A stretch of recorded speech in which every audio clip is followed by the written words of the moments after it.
Oi pessoal, eu sou a Marília, sou a esposa do Rubinho e eu vim aqui hoje dar para vocês um módulo, algumas aulas dentro desse curso dele, que ele está tentando trazer o sumo do catolicismo para vocês.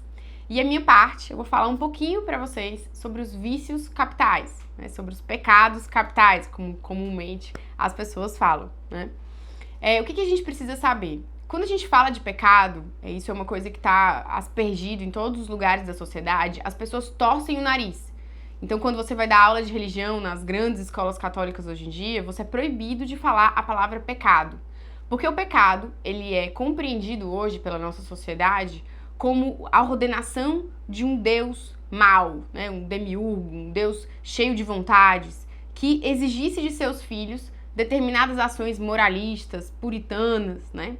E isso não encanta o coração de ninguém, pelo contrário, assusta e afasta. Mas essa concepção de pecado, essa concepção de virtude e de pecado, ela já vem errada por si. Ao contrário, do que a gente possa imaginar, que o pecado é a regra de um Deus ruim, mimado, enfim, que quer que as pessoas o obedeçam o tempo inteiro. O pecado, a ideia de pecado, ela foi trazida para nós como uma prescrição médica. Então é diferente, a regra de um Deus ruim e uma prescrição médica. Vou tentar explicar pra vocês. Quando a gente vai no médico, a gente chega pro médico e diz assim: olha, doutor, eu tô aqui com dor de garganta. E aí o que o médico faz? Ele pega ali uma receita, um papelzinho, e ele escreve: ó, Marília, você vai tomar o antibiótico 3 vezes ao dia, de 3 em 3 horas, blá, blá, blá, blá, blá, blá, né?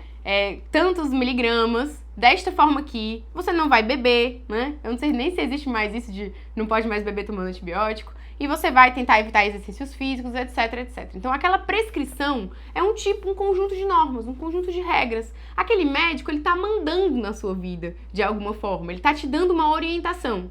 Se você for uma pessoa de cabeça vazia, aí você fala: que isso? Meu corpo, minhas regras. Ninguém manda em nada em mim, né? Eu que ordeno a minha vida. O que vai acontecer? Você vai, com o uso da sua liberdade não esclarecida, não racional, você vai voltar para sua casa, rasgar aquela receita e a doença vai te comer por dentro. Então, quando o nosso Senhor, ele nos dá uma prescrição, ele nos diz o que é que nós devemos evitar, ele não está fazendo isso como um Deus ruim, ele está fazendo isso como um médico que quer curar o nosso coração. O pecado, ele nos deforma, ele nos tira a humanidade, ele nos afasta do ideal que Deus sonhou para nós, ele nos tira do caminho da felicidade. Só que, obviamente, as coisas não são tão claras. Então, quando eu falar para vocês aqui sobre castidade, por exemplo, talvez todos os jovens virem os olhos e digam que isso é um absurdo medieval, etc, etc. E talvez com argumentos humanos, porque nós temos argumentos humanos para defender a castidade, eu não convença nenhum de vocês, né? Mas à medida que você vai vivendo e experienciando na sua vida, você vai experimentando na sua vida a vivência da virtude, ela vai te trazendo respostas. E você vai percebendo que aquilo que parecia ser a ordenação de um Deus moralista e puritano é, na verdade, remédio que cura o teu coração, né? Então a igreja, para nos ajudar, né, ela vai nos trazer os pecados capitais. É justamente esse o tema do meu módulo, né? Do meu não, é do Rubinho, né? Mas estou aqui, somos uma só carne. Então, do módulo que eu vou dar para vocês, a gente tem a ideia dos pecados capitais. Por que a igreja elaborou? Porque ela começou a estudar a anatomia dessas doenças, desses pecados do nosso coração. E percebeu que alguns pecados, eles eram caput, eles eram cabeças, né? Capitais, eles provém dessa ideia de ser um pecado cabeça, esse termo, pecados capitais, vícios capitais. Então esses pecados, eles estão lá em cima e eles dão origem a muitos outros pecados. Então eles são tendências no nosso coração que quando a gente se entrega a eles, eles crescem de maneira desmedida, né? Eles crescem sem que a gente consiga colocar limite neles. Eles escravizam o meu coração e eles dão muitos filhos, né? Eles são mães de muitos filhos dentro do nosso coração. E é por isso que nós precisamos conhecê-los, porque antes de tudo, eu preciso de um prognóstico. Gostaria de falar para vocês que todos esses pecados capitais têm aí, muito provavelmente, no seu coração. nós não estamos livres. Não é possível que você hoje aqui escute eu falando de inveja e ache que eu estou te falando isso para você aplicar para sua vizinha, né? Não, se você é uma pessoa humana, se você vive nesse tempo, muito provavelmente o seu coração padece de orgulho, padece de inveja, padece de preguiça, padece com a luxúria, com a avareza e os demais pecados capitais, né? Então é muito importante que a gente encare essas aulas olhando para dentro, não olhando para os outros, usando esse conhecimento para acusar as demais pessoas, né? E aí a gente faz esse prognóstico, a gente começa a estudar quais são os vícios, quais são as doenças, e a gente também vai trazer para vocês, nesse módulo, os remédios, como é que a gente vai tratar cada um desses vícios que nos consomem por dentro, né? E eu queria começar aqui, na nossa primeira aula, a falar de um assunto muitíssimo interessante. Eu quero falar para vocês sobre o orgulho. E por que a gente começa pelo orgulho? Porque, como já dizia lá na Bíblia, né? Deus, ele resiste aos soberbos e ele se entrega aos humildes. O orgulho, ele é uma falsa percepção da realidade. Ele nos traz a perspectiva de que ele não nos coloca no nosso lugar. Então, o nosso relacionamento com Deus, ele já começa eivado de problemas. Porque nós somos tão orgulhosos que sequer nos abaixamos para que ele cuide de nós, para que ele trate o nosso coração. O orgulho é um pecado gravíssimo, é um vício gravíssimo, justamente porque ele pode também vir quando nós começamos a desenvolver as virtudes. Então, por exemplo, eu tenho uma casa bem direitinha, a minha casa tá arrumada, tá tudo limpinho, os meus filhos estão fortes, eu consegui educar o meu filho ali na alimentação, no sono. Então, a minha casa é uma casa virtuosa, que tá se abrindo para a possibilidade dos meus filhos crescerem em graça, em alegria, né? E aí, tudo tá bom, eu rezo com o meu marido, só que aí o orgulho começa a corroer o meu coração. Então, o orgulho, ele atinge muito as pessoas que estão dentro da igreja. Eu começo a pensar, poxa vida, eu sou muito melhor do que aquele casal de namorados ali, que tá se deitando, que tá indo pra cama juntos. Eu sou muito melhor do que aquela mãe que abandona as crianças e vai trabalhar, né? E aí eu perco todo o mérito e no meu coração, em vez de crescer a humildade, de crescer ainda mais a virtude, eu vou perdendo tudo sem perceber. É um pecado extremamente silencioso. O orgulho, ele também é muito complicado porque ele nos torna pessoas insuportáveis, jactantes, né? Pessoas que só falam de si mesmas, que se tornam ridículas porque não tem assunto, né? Quando nós pensamos nas relações humanas, a gente tem que ter ideias que na hora que a amizade, quando ela é pensada por Deus, ela não é pensada para ser uma relação em que as pessoas se consomem umas às outras. Eu te consumo para você me fazer feliz, para você me servir, né? Então a gente tem várias formas de amor. A primeira forma de amor é quando eu amo porque aquela pessoa me faz bem. Então eu tô me utilizando ali daquela pessoa, né? Quando eu me apaixono por alguém, eu fico feliz porque aquela pessoa me faz bem, porque ela é um troféu do meu lado, porque eu acho que as pessoas vão adorar ver o meu relacionamento, ou porque ela é agradável, me traz flores, chocolate, sushi, né? Apesar de que o Rubinho nunca traz sushi pra casa. Depois, eu começo a amar aquela pessoa pelo que ela é. Aquela pessoa ali me interessa. Então, eu começo, não é mais pelo que ela me traz, é quem ela é que me importa, né? E aí depois a gente tem o amor de martiria, que eu amo aquela pessoa apesar de mim. É o amor das mães. Então, meu filho tá com febre, eu tô com sono, mas eu vou amá-lo, apesar, né, desse problema que ele me trouxe, que é a febre, de eu ter que passar uma noite acordada de vigília, porque quando um bebezinho muito pequeno tem febre, ele tem perigo de convulsão, então você tem que ficar ali direto. Olha como é difícil, né? Mas também traz muitos frutos. Então, é o amor de martiria. Então, o orgulho, muitas vezes, ele vai eivar toda a nossa vida com essa realidade, né? Enfim, com essa realidade de transviar o amor no nosso coração. Aí eu trouxe alguns tópicos. Vocês vão ter acesso a essa nota de aula. A gente vai disponibilizar aí, provavelmente, na parte dos materiais de aula. Se você não tiver baixado ainda, você pode baixar a nossa nota de aula, né? E aí eu quero acompanhar aqui com vocês, né? O que acontece? O orgulho, ele é um pecado. O catecismo, ele vai nos dizer também, um tratado de teologia cética e mística, o Roio Marinho, nosso catecismo romano. A gente tem milhares de livros, de tratados espirituais, né, sobre o orgulho. E eles vão nos dizer que o orgulho é o pecado dos ateus, né, do demônio, de Adão e Eva, dos hereges. Então vamos explicando devagar. Por que é o pecado dos ateus? Porque para que você acredite em Deus, você tem que ter alguma humildade. Porque na hora que você descobre que Deus existe, aquilo muda a sua vida. Então Deus, ele toca as fibras as fibras do tecido do nosso corpo, né? Então ele se interessa por todas as realidades da minha vida. Deus, ele se interessa por tudo na minha vida. E quando eu acredito que ele existe, a minha vida muda. Se Deus existe, ele olha pra mim, né? Eu devo algo a Deus. Então não tem como eu acreditar em Deus e a minha vida continuar sem mudar em nada.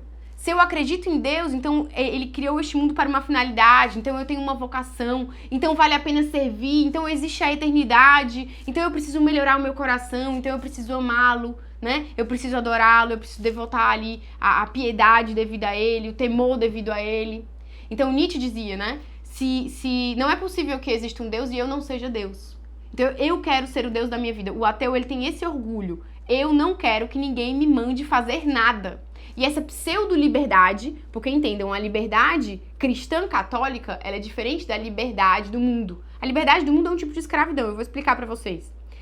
Quando eu decidi viver a castidade, eu tinha 18 anos, né?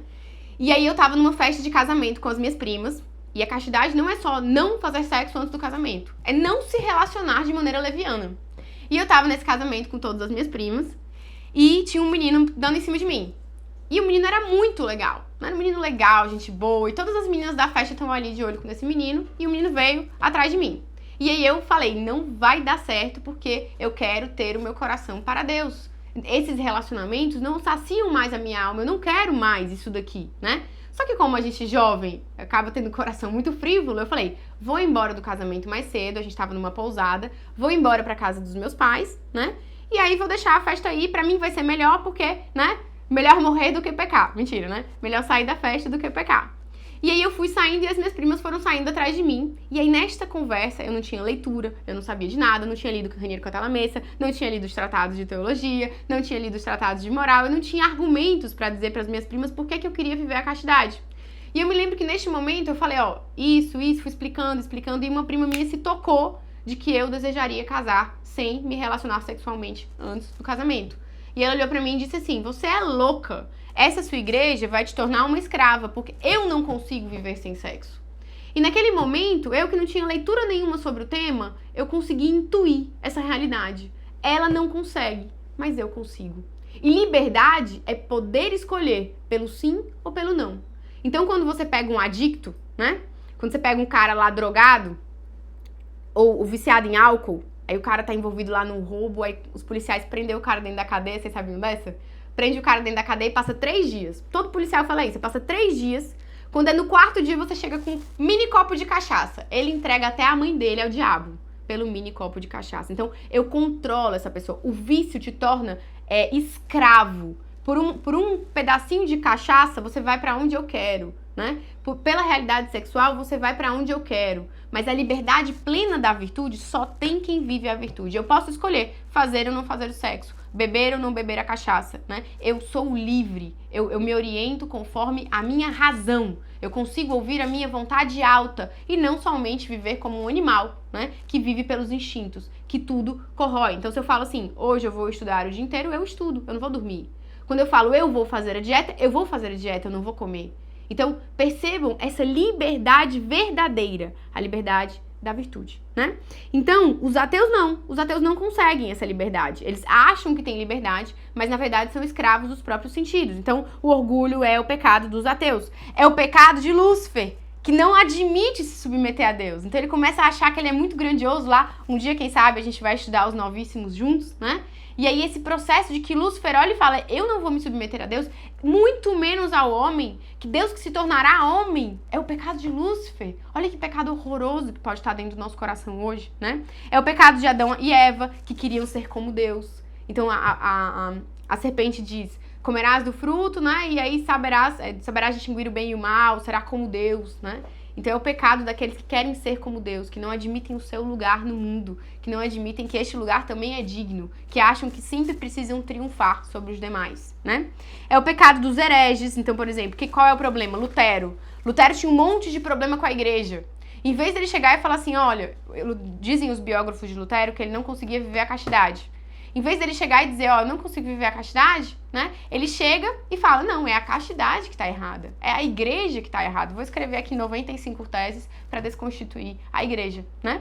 Então, é o pecado dos hereges, daqueles que querem mudar a fé, que querem tentar fazer com que a fé caiba dentro das suas vontades, né? Aí na nossa nota de aula também eu coloquei aqui um negócio super legal, que são as características do orgulhoso. Ó, vai olhando aí no teu coração se isso tá, né? Se isso existe no seu coração. Talvez você sinta um incômodo, mas não tem problema. Quando a gente expõe uma ferida, é porque Deus quer curá-la. Não tem problema você descobrir hoje que é preguiçoso, que é orgulhoso, enfim, que tá avarento, né? O importante é que a gente tenha essa capacidade de, diante de Deus, como será no dia do juízo final, nós mostrarmos a Ele tudo, deixarmos que Ele nos olhe por completo, porque Ele já te vê. Não adianta você querer esconder nada de Deus. Deus nos sonda, é impossível fugir ao olhar dele, né? Então não tem problema se você sentir vergonha, sinta vergonha diante de Deus, né? Só não crie um mecanismo de consciência pra você ficar achando que você é o maioral para sempre e não tem pecado nenhum, não tem defeito nenhum, né? Ó, o orgulhoso, exagera demais suas qualidades pessoais, né? Fecha os olhos pros seus defeitos. Olha que horror o que o orgulho faz no nosso coração. Ele faz com que eu seja cega aos meus defeitos. Eu não enxergo os meus próprios defeitos. Como é que pode uma coisa dessa? Se eu não enxergo os meus próprios defeitos, eu não conserto. Eu morro no dia lá, né, do meu caixão sextavado. Na hora que fecharem meu caixão, o meu caixão ali dizendo que, ó, acabou, não muda mais nada na hora que fechar o meu caixão. Eu vou com todos os defeitos durante a vida e eu perdi a oportunidade de melhorar cada um deles, né?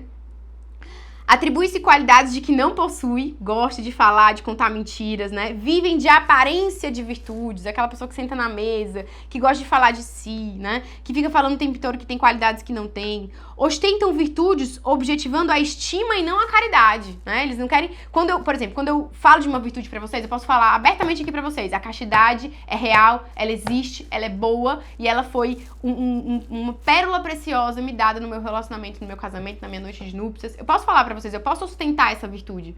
Mas quando eu faço isso, eu não quero triunfar sobre você. Eu quero que você olhe e diga, eu vou conseguir, né? É a caridade e não a estima. Então, quando você ostentar uma virtude, você tem que ter em vista se você tá querendo ajudar o próximo, né? Ou triunfar sobre eles. Os bens imateriais, normalmente os bens imateriais, eles são diferentes dos bens materiais. Então, por exemplo, eu tenho muito ciúme dos meus livros. Então, se o Lucas chega aqui pra mim e fala assim, Marília, me dá esse livro aqui, eu digo, não quero te dar o meu livro, né? Eu não quero dar o livro pra ele, não. Por quê? Porque se eu dou o meu livro pro Lucas, eu não tenho mais o livro. Então, os bens materiais, na hora que eu perco o meu bem material, eu perdi. E é muito bom que eu perca, né? Não hoje. Mas é muito bom que eu perca. Mas os bens imateriais, eles se multiplicam quando doados. Então, Marília, se eu aprendi sobre o orgulho e eu conto pra você, eu não perco aquilo que eu contei, né? Então, não tem problema. Aí, existem professores, a gente vê muito isso na faculdade, que eles dão aulas pra você saber que ele sabe. Ele não quer que você saiba, ele não quer que você aprenda, né? Obviamente que tem professores que a aula é complicada por si, por exemplo, enfim, não quero nem citar, né? Mas, professor Antônio Donato, vou citar logo, né? Você assistir a aula dele, você tem que estar ali anotando tudo, né? A didática dele é simples, porque faz parte, né, dos sábios, essa didática mais simples, pouco ostensiva, pouco orgulhosa, né? Mas existem determinadas pessoas que fazem pontes lógicas que você fica completamente perdido. O que ele quer ali é dar aula e fingir que sabe. Tem muita gente assim na faculdade, na universidade, né? E falta caridade. O que ele quer ali, dando aquela aula, é estima, não é caridade, né? Tem-se por santos porque desfrutam de consolações sensíveis. É aquela pessoa que começa a rezar e tem um repouso no Espírito Santo. Mas que isso não gera no seu coração, né, nenhuma mudança real. Então a pessoa desligou aquilo ali, ela desligou não sei o que, a adoração online. E ela já tá xingando, chutando o cachorro, né? Então, desprezam as pequenas regras e almejam as coisas grandiosas. Isso aqui é uma coisa que marcou a minha vida profundamente. Uma vez eu coordenei um acampamento, né? E os jovens, eles cantavam assim, nós queremos morrer por Cristo, nós queremos o martírio, nós queremos dar a nossa vida. Então, almejavam as coisas grandiosas da igreja. Mas na hora que eu dizia, 3 horas da manhã tem que acordar pra gente fazer a vigília e a ronda. porque não dá pra todo mundo no acampamento dormir, tem que ficar alguém acordado, já imaginou se paga fogo, né? Então eles negavam as pequenas dores e almejavam as dores grandiosas. Nosso Senhor provavelmente, meu filho, não vai lhe pedir pra você atravessar o deserto com escorpiões e serpentes, como ele pediu a Nossa Senhora e a São José, né? Mas ele vai lhe pedir que você acorde um pouquinho mais cedo pra você trabalhar. Mas ele vai pedir que você fique acordado um pouquinho mais tempo pra cuidar do seu filho. Mas ele vai pedir que você vá entregar sopão no meio da rua. Ele vai pedir que você estude um pouquinho mais pra você dar uma formação um pouquinho melhor no seu grupo de oração e não fique falando bobagem, né? Então, com certeza absoluta, é importante que as pequenas regras são normalmente levadas em conta pelos humildes. As menores regras, né? E a gente sabe, os humildes sabem que quem obedece não erra, né? Injustamente se preferem aos demais, examinam com lupa os defeitos do outro, então eles são B10, eles gostam de apontar os defeitos, às vezes travestidos, né, de uma preocupação real. Ai, fulano, eu tô tão preocupada com fulaninha, que só anda escutando funk, né? Será que você realmente tá preocupada? Será que essa maledicência é fruto da caridade? Com certeza absoluta não. Gostam de depreciar as pessoas. Então, por exemplo, quando você chega para um orgulhoso e conta uma coisa muito boa, a gente ganhou uma mentoria, né? Aí a pessoa responde, mas não é assim. Com certeza tem alguma coisa aí por trás. Olha que coisa chata que a pessoa faz com a sua alegria, né? Ou você que faz isso com os outros, gosta de depreciar, isso não vai dar certo. Mas você tá trabalhando aqui, mas seus filhos estão sozinhos, né? A Marília tá dando aula ali, mas cadê os filhos dela? Falando isso, cadê meus filhos, né? Julgam-se superiores e buscam ser obedecidos. Eles adoram a autoridade. Santo Tomás de Aquino, ele vai explicar o princípio da boa autoridade. Qual é o princípio da boa autoridade? O serviço. É o cara que ele é o líder, e porque ele é o líder, ele tá na frente de batalha. Ele morre pelos demais. Ele se sobrecarrega mais, né? E diferente do líder, que é um rei tirano, que é o cara que só quer ser servido o tempo inteiro, que só quer mandar, que só quer usar a sua autoridade. A justa autoridade, São Tomás de Aquino vai dizer, está baseada na caridade, né? Empunha espírito de rebelião e crítica. Isso é fantástico. Quando o orgulhoso, ele tá sob a autoridade de alguém, ele tá sempre fazendo motim. Sempre na rebelião. Ele olha a autoridade dele e diz, por que esse cara é minha autoridade? Eu não quero, eu sou melhor do que ele. Então ele tem sempre esse processo, essa rebelião dentro do coração de criticar, de criar um motim, né? Tudo quer julgar e controlar, é bedel, vigia dos menores, denuncia seus erros, não se submete a autoridades e deseja independência para ser primeiro princípio, né, de si. Ele quer ser o princípio de si, ele não quer pedir permissão a ninguém. No casamento, o orgulhoso é complicadíssimo. Como pai, o orgulhoso é normalmente muito tirânico, né? Como irmão, ele é uma pessoa complicada dentro de comunidades, ele dá muito trabalho. É por isso que a gente não pode deixar que o orgulho consuma o nosso coração.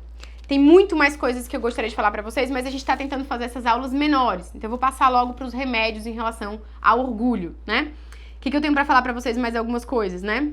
O orgulho, às vezes, vem travestido de presunção intelectual, né? Por exemplo, uma coisa muito interessante que eu acho do meu marido, né? O Rubinho, ele aprende com qualquer pessoa.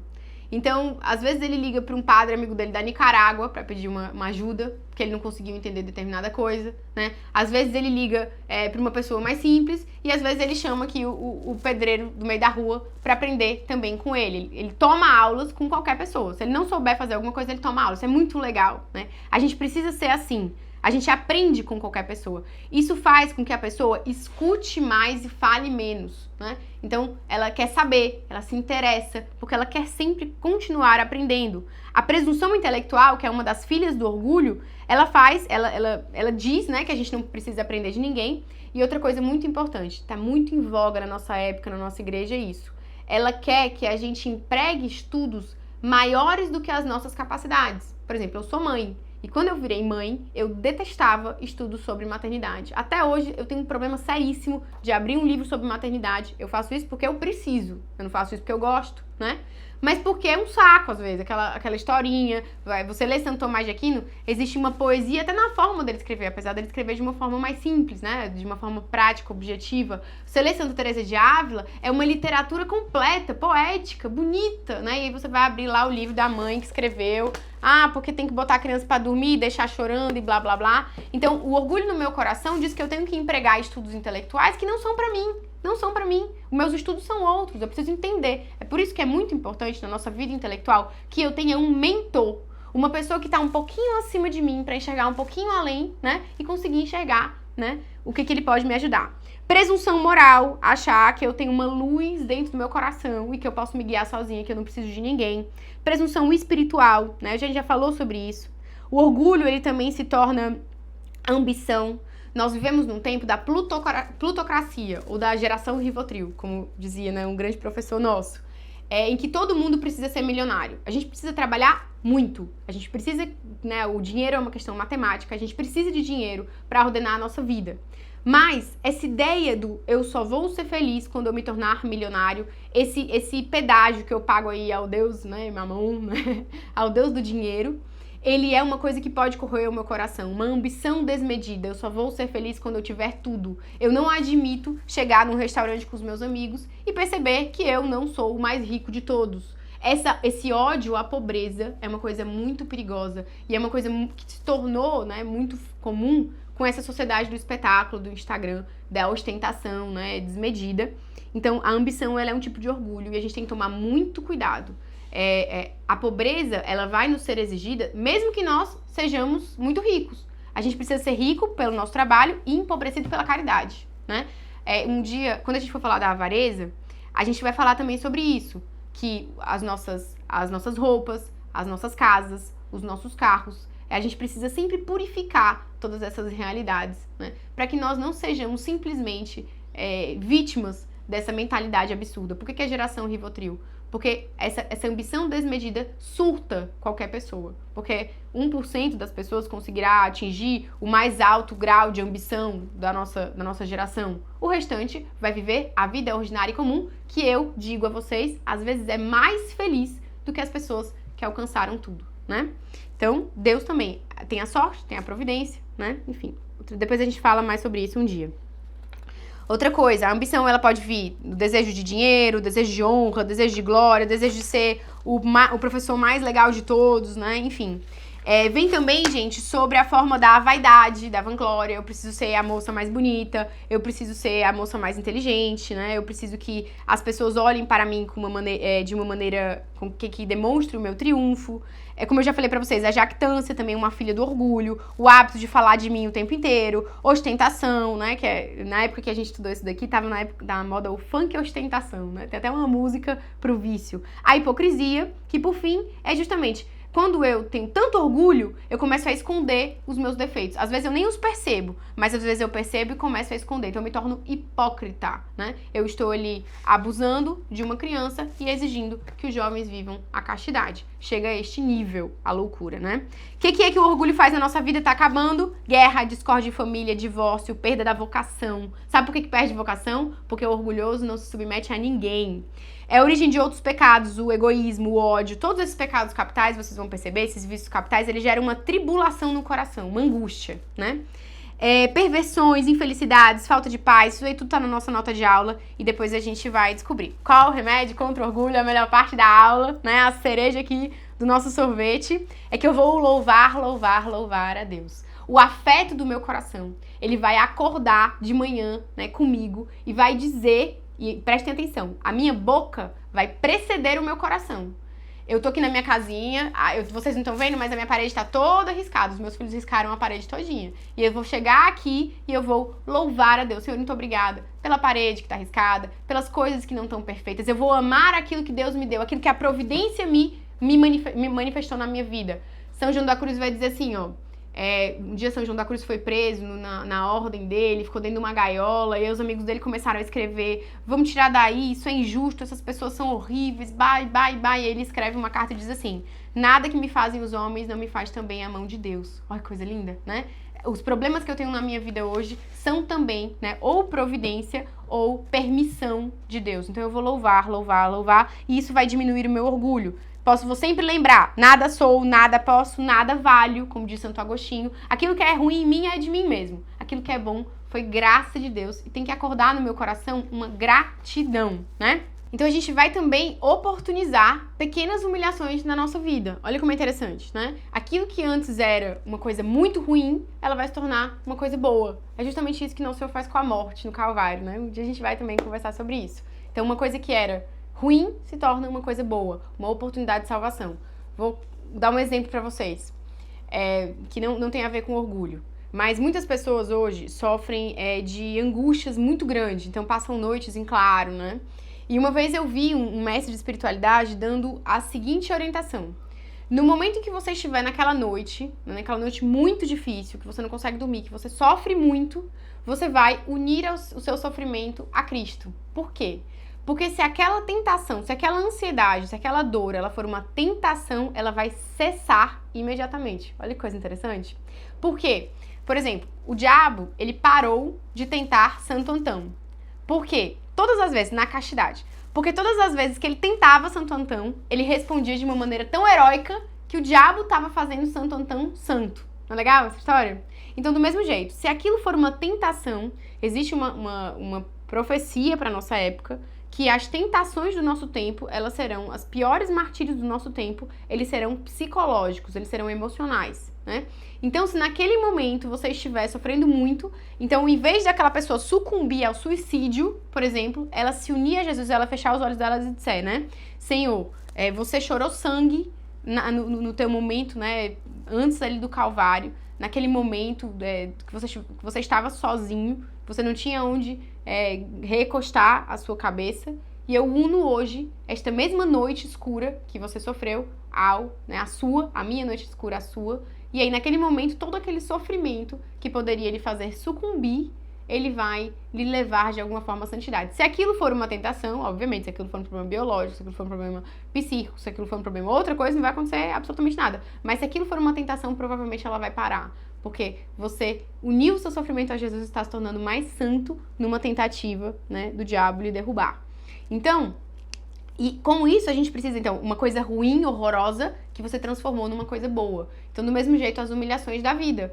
Eu não tenho um carro tão bom. Eu ofereço, Senhor, essa humilhação para ti. Eu cheguei num lugar e uma pessoa me ofendeu profundamente. E eu sorrio de uma maneira leve e ofereço ali a outra face e falo, ofereço a ti essa humilhação. Eu dei uma aula que não era tão boa, ofereço a ti esta humilhação. Pequenas humilhações para que Deus vá construindo no nosso coração a humildade, né? E por fim, para acabar nossa aula, a gente tem a nossa famosa ladainha da humildade que tem aí na sua nota de aula. É o nosso primeiro anexo. E você vai rezar, né, junto com os santos de todos os tempos, essa ladainha tão preciosa que você vai tentar trazer para o teu coração uma coisa que não é natural do mundo. Então, que eu não seja o mais amado, que eu não seja o mais adorado, que os meus triunfos não sejam os maiores, que eu não seja o mais rico, o mais bam, mas que eu esteja unida a ti, né? O verdadeiro palácio, existe um negócio que chama a teologia da manjedoura. Então é assim, ó, olha como o mundo é. O palácio brilhante é vazio de sentido. Então, todo mundo do mundo inteiro tá ali atrás do palácio brilhante. E naquele lugarzinho bem fétido, bem feio, aquela estrebaria, existe a verdadeira felicidade. Então, somente aquelas pessoas com o ouvido treinado de discípulo vão reconhecer a felicidade escondida, que não está nas coisas brilhantes do triunfo desse mundo, mas está muitas vezes escondido nos lugares mais pobres e mais simples. O sucesso perfeito, os anjos que adoram nosso Senhor nos lugares mais simples e os palácios lá que vão virar tudo pó, né? Daqui para um tempo vão estar tudo no chão, porque é isso que acontece com essas realidades materiais que querem roubar o nosso coração. Então é isso, eu quero fazer aqui um pedido, que você comece a rezar constantemente e essa oração tenha esse caminho, o louvor, a humilhação, né, e o pedido para que Deus cure o seu coração do orgulho. Não vai ser de uma vez, vai ser uma luta por toda a vida, mas eu espero que essa aula tenha lhe ajudado de alguma forma.